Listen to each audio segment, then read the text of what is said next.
voir ici une des façons d'utiliser this dans une fonction anonyme. Dans ce premier exemple, on va juste incrémenter la valeur d'une variable. On commence par créer une classe qu'on nommera test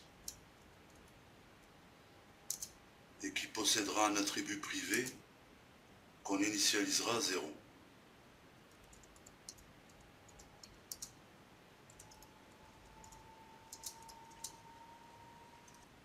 Maintenant, à l'extérieur de la classe, on va créer une fonction anonyme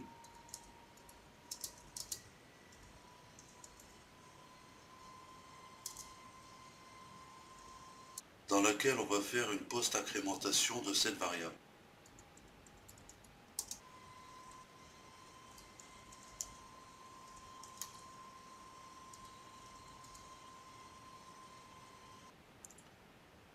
On crée un objet de type test.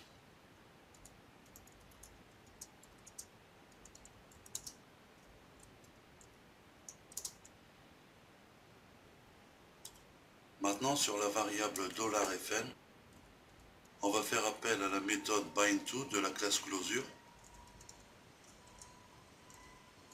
En premier paramètre, on aura le nouvel objet créé.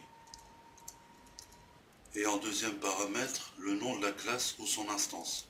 Donc ici, on aura test. Ce deuxième paramètre est obligatoire lorsque l'attribut est privé ou protégé. On va maintenant l'assigner à une variable.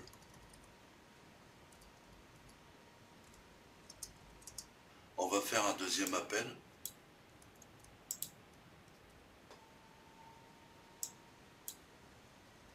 Et cette fois-ci, au lieu de la classe, on va émettre l'instance. On n'oublie pas ici le point-virgule qui marque la fin de l'instruction. Et enfin, on passe à l'affichage.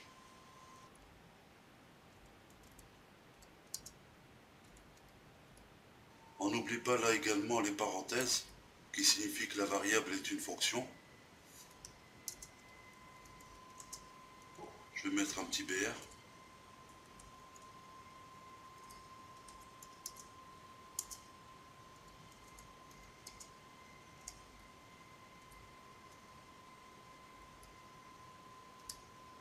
On enregistre.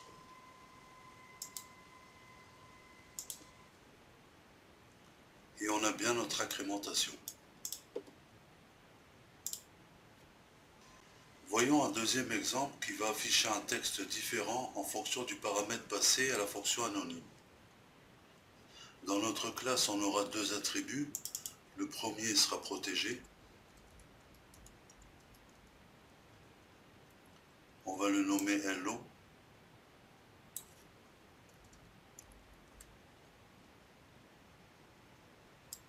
Et il affichera Hello World.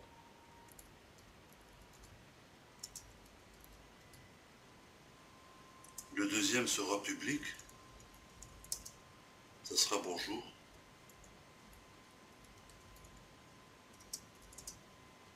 Et on aura bonjour le monde.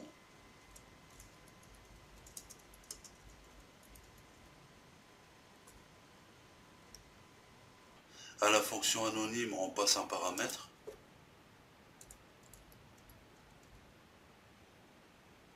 Et on retourne ce paramètre.